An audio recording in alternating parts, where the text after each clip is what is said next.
بسم الله الرحمن الرحيم مدحويne xasan sheekh ayaa ka dhigay laascaano si milge iyo maamuus ayaa loo soo dhaweeyay General Asad diyaartaniya ciidanka booliiska Soomaaliyeed ayaa iska hor cusub jibiyay isagoo lagu asteeyay inuu yahay ninka kaliya ee saddex cad madaxweyne xasan sheekh uu shaqeeyay ee ciidanka booliiska Soomaaliyeed sharaftoodii iyo hab maamuuskoodii sharciyadu soo celiyay laascaano mucjiso ka dhigay Asad diyaaro madaxweynaha galmudug Axmed Cabdi Kaaliye Qoorqoor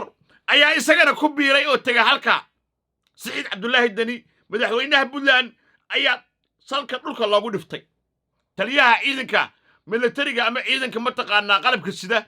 ee Soomaaliland ayaa jiida hore ee og u dhaqaaqay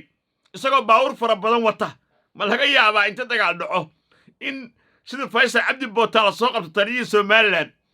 oo isagoo maxaabiista laascaano uu ku biiro maxay ku diideen inay tagaan laascaano madaxweynayaasha Jubbaland mataqaana Hirshabeelle Koonfur Galbeed iyo Puntland maxay ku diideen waan gartay Puntland iyo Jubbaland waa fahmay Soomaaliland Koonfur Galbeed iyo Hirshabeelle maxay ku diideen waan fahmay Koonfur Galbeed maxay ku diideen Abgaal Ismaan inay tagaan laascaano oo sawir kula dhaco sheekooyin badan ayaa idin hayaa waxa weeye waan gartay khilaafka taagan isaaqu waxbay ka faa'iideen dhulbahantana waxbay ka faa'iideen habar gidir iyo abgaal iyo majeerteen iyo qabiiladan kale hawiyaha iyo maxay ka faa'iideen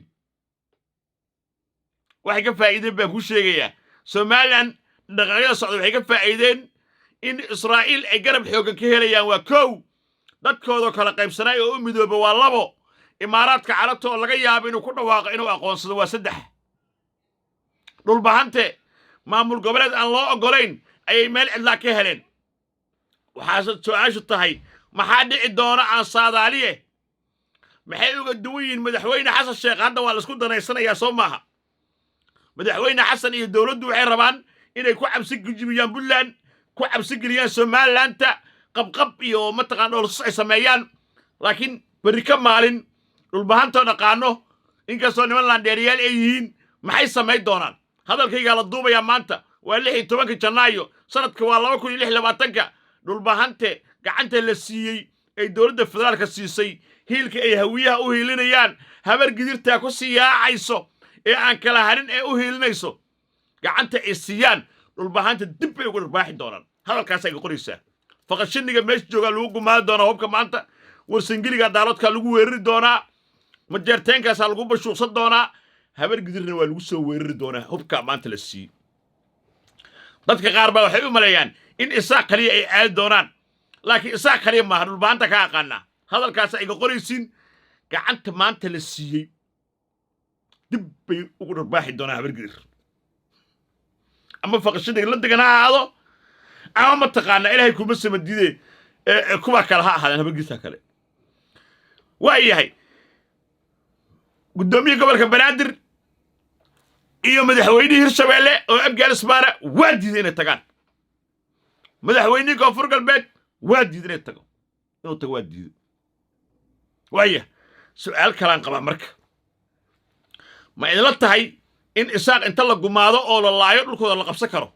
ay dawladda federaalka qabsan karto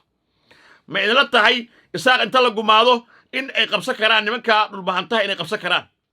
iyo wixii la socdo meelata meesha istalka la galaan meel bay la gelayaan soo maaha okay waxaan is weydiiyey marka dadka Soomaaliyeed xagee loo socdaa waligeen hadda ka hor waxa dhacday Maxamed Siyaad Barre dalka noo nabada iyo wuxuu Ethiopia ku duulaa Soomaali galbeed xoreynaya waa lagu soo jabay haddana waxa ay muuqato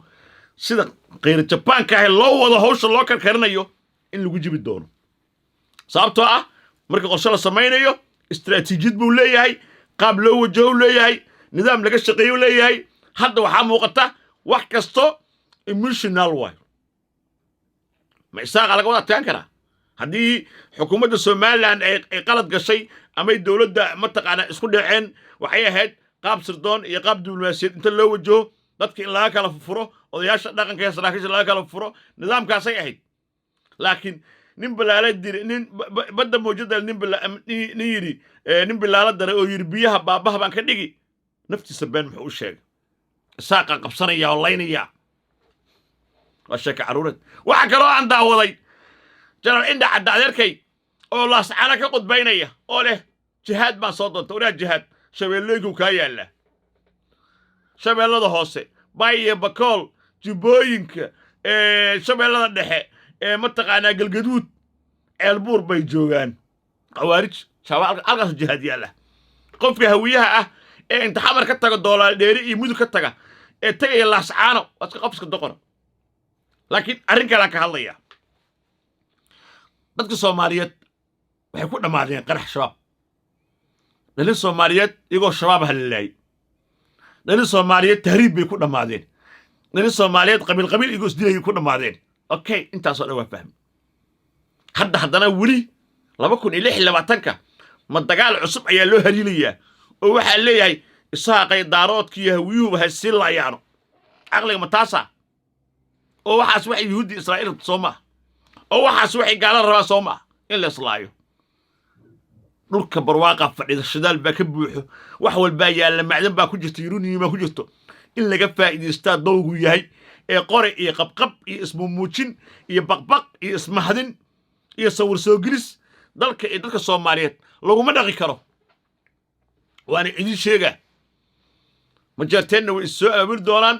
isaaqna way issoo aabuli doonaan oday axmed madoobi wuxuu heli soo aabuli doonaan imaaraadna lacag bay bixin doonaan yuhuudna musaadkooda ka howlgeli doona gudaha soomaaliya arrinta soomaaliyana way sii cakirmaysaa haddaana xigmad iyo caqli lagu dirin oo aan la dhihin war dadka soomaaliyeed maxaa u dara oon la wada hadlin okay isaaqna mowqifka ay israa'iil aqoonsi uga raadsadeen reesha isaaq anoo taageersan isaaq haddayse arrintaasi iska fiirin haddii aadanaha ay ka badbaadaan ilahay ka badbaadayaan hadday aadanaha ka badbaadaan oo aadanaha ay ka badbaadaan cari ilaahay kama badbaadayaan waana taariikh qoran ogow macnaha caqli ma ahayn laakiin waxaa leeyahay imaaraad maxay marka rabaan imaaraad dad badan baa isweydiinaya imaaraadka hawiyaha miyay necab yihiin ani waxay la tahay imaaraadku badda cas iyo badweynta hindiya yay beegsanayeen waxay puntland iyo somaliland isu leeleefayaan imaaraad baa isku haya baddaa casayna rabaan waxay axmed madoobe baabuurtii hubka ugu gurayaan baddan indiya oceankay rabaan meel istaraatiijiya u arkaan wax kale aniga muuqdo ma arko laakiin waxaan rabaa inaan halkan ka hambaliyeeyo taliyaha ciidanka booliiska soomaaliyeed jenaraal asad diyaano oo ilaahay kuma samadide si laan dheerannimo ah u garab istaagay madaxweyne xasan sheekh oo xilkii loo egmaday iyo intii qabiilkiisii intuba isku dubaritay oo wanaag iyo raganimo muujiyey soomaali mid baan leeyahay ilmaheenoo dhan diyaarad bay wada saaran yihiin qaarna qaraxyo iyo xabad bay ku dhimanayaan markaad tagto waddooyinka ilo maraykan laga keeno masar loo wado kuwa masar laga keeno maraykan loo celinaayo kuwa masar laga kaxeeyo nairobi ku socdo kuwa nairobi laga soo wado turkiga u socda ilmuhu soomaaliyeed meel ay ku noolaadaan la'yihiin adduunkana cusuudaa ka bilaabatay ka fikir ilmaha soomaaliyeed say u badbaadi lahaayeen ha ka fikiraysaa wax un leed waa daar calasow oo indhahay dabasha geedaha uma ruxdo inay ciyaarsiiso sidii roo allah na soo siiyo ha baqlayso